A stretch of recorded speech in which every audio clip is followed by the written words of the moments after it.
All right, buckle up, everyone, because today we're tackling a question that'll really get your brain buzzing. Oh, I can't wait. Lay it on us. What if, and hear me out here, what if we could actually reach another star system in, get this, a human lifetime? Okay. Yeah, that's a big one. That's definitely getting into science fiction territory, right? It might sound like it, Yeah. but that's the mind-blowing idea behind this whole relativistic electron beam propulsion thing. Ah, yes, relativistic electron beams. That's some next level stuff.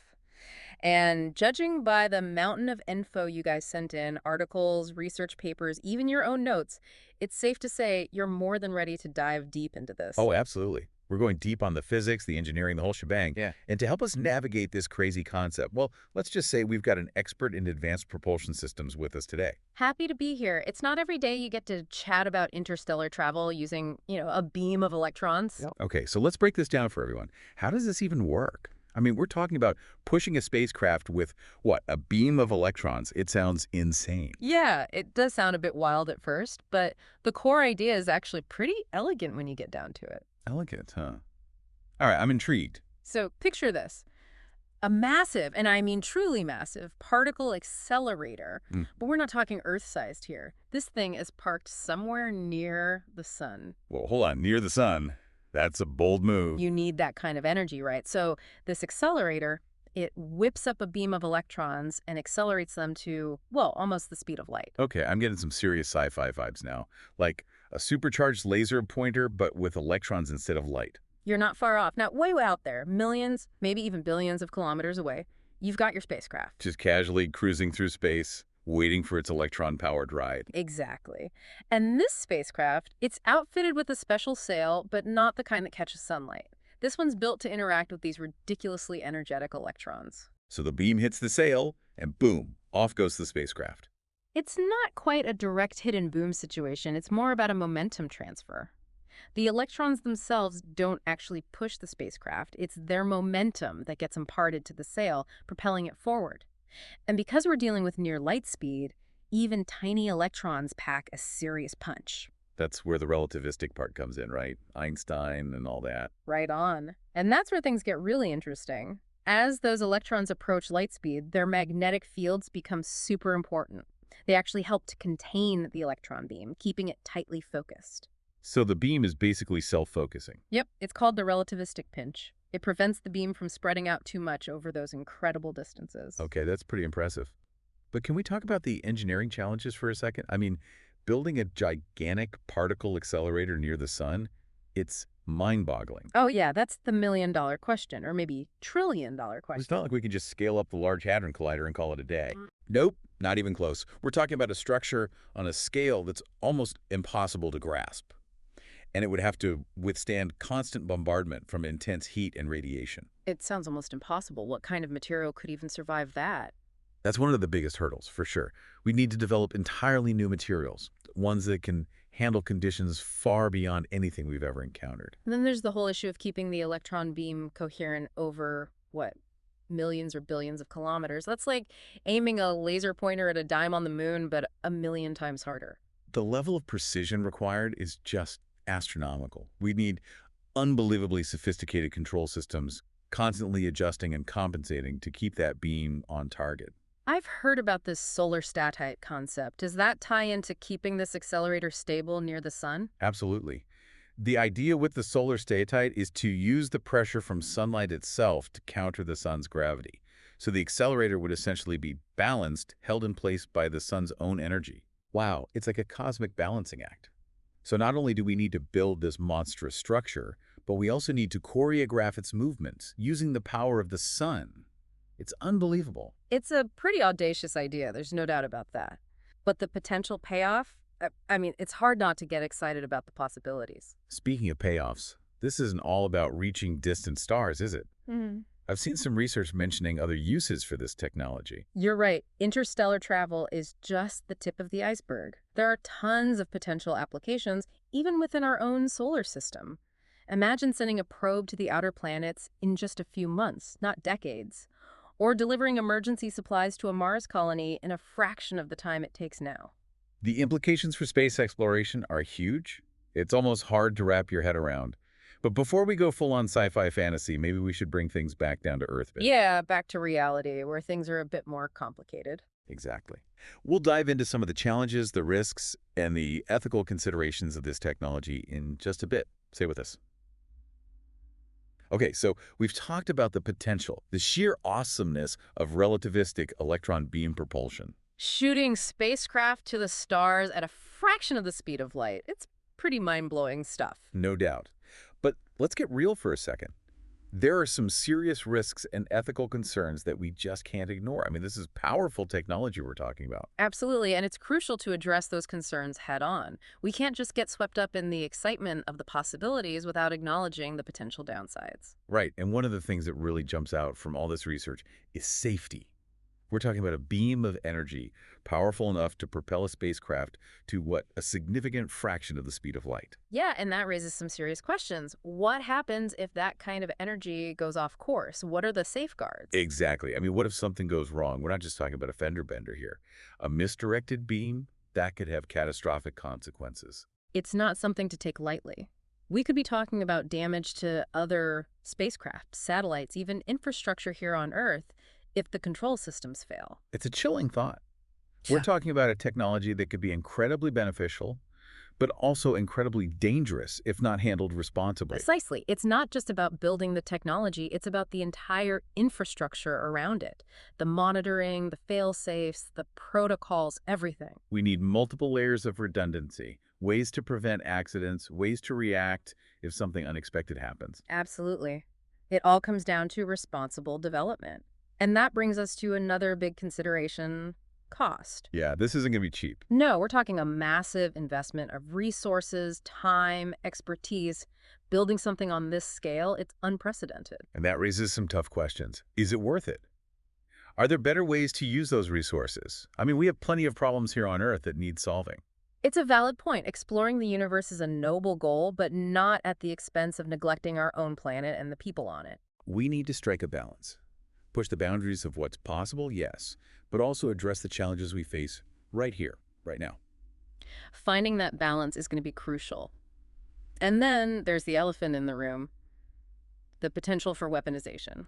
Yeah, we can't ignore that. I mean, a beam that can propel a spacecraft, that could also be used to cause some serious damage. Unfortunately, that's the reality. Any technology with this kind of power has the potential for misuse. It's a pattern we see over and over again throughout history. Humanity develops a powerful new technology, and then we have to grapple with the potential for both good and bad. It speaks to our nature, doesn't it? Our capacity for both creation and destruction. But it also highlights the importance of international cooperation, ethical frameworks, and careful consideration of the consequences. So with all that in mind, how do we move forward responsibly? Well, the research you sent mentioned a phased approach: starting small, gradually scaling up, proving the concept at each stage before moving on to something bigger and more ambitious. Okay, so baby steps, not jumping straight to interstellar travel. Exactly.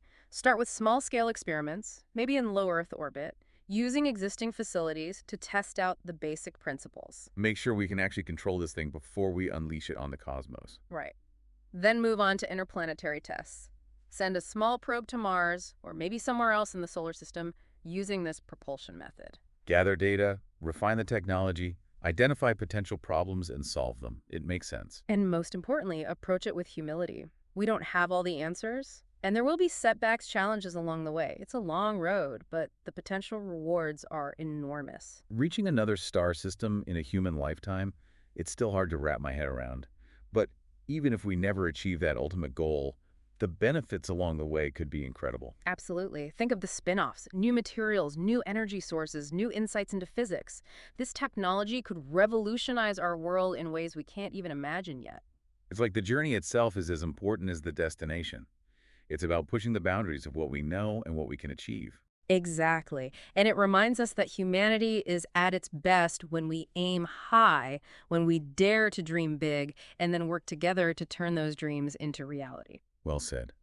Okay, so we've talked about the practicalities, the challenges, the risks, but there's something we haven't touched on yet, something that's been bugging me. Oh, I'm all ears. We're talking about near light speed travel, which inevitably brings up some pretty mind-bending physics, like time dilation. Ah, yes, time dilation, where things get really weird, even by the standards of relativistic electron beams. So What does Einstein's theory of relativity tell us about what would happen on a spacecraft traveling at those Well, speeds? things get interesting. To put it simply, for those electrons in the beam traveling at near light speed, time would essentially slow down relative to us here on Earth. So they could travel for years, maybe even decades, and only a few days or weeks would pass back here on Earth. It's a mind-blowing consequence of relativity.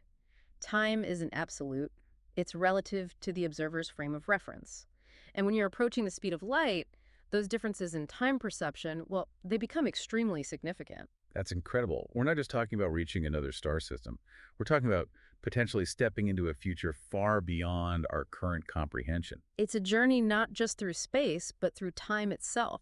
And that raises a whole other set of questions, ethical considerations, and possibilities that we haven't even begun to explore. Okay, now my brain is officially melting. This is a lot to take in, but it's also incredibly exciting. We'll dive into some of these mind-bending concepts and talk about what the road ahead might look like for relativistic electron beam propulsion after a quick break.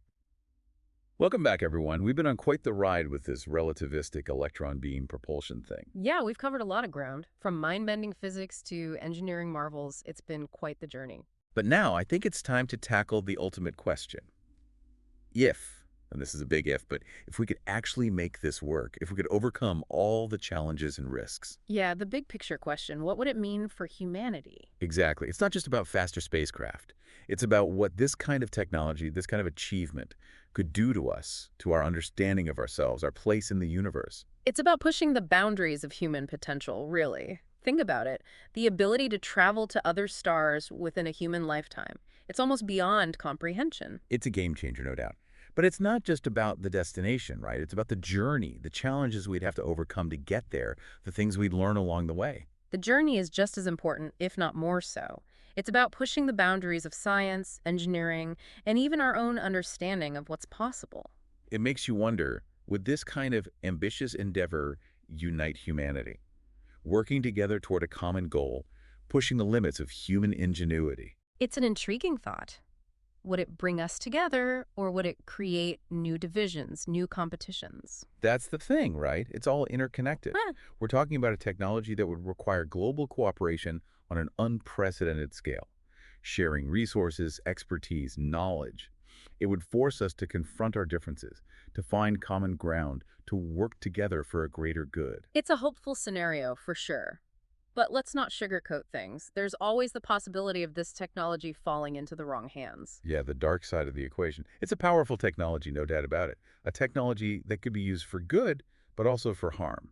We've seen this time and time again throughout history. It's that duality, right? Creation and destruction. It's part of who we are. But that just emphasizes the need for safeguards, for international agreements, for ethical guidelines to ensure that this technology is developed and used responsibly. It's about balancing our drive to explore, to push the limits of what's possible, with a sense of responsibility, a recognition that actions have consequences. It's a tightrope walk, for sure. But it's a walk we have to take. We can't let fear paralyze us.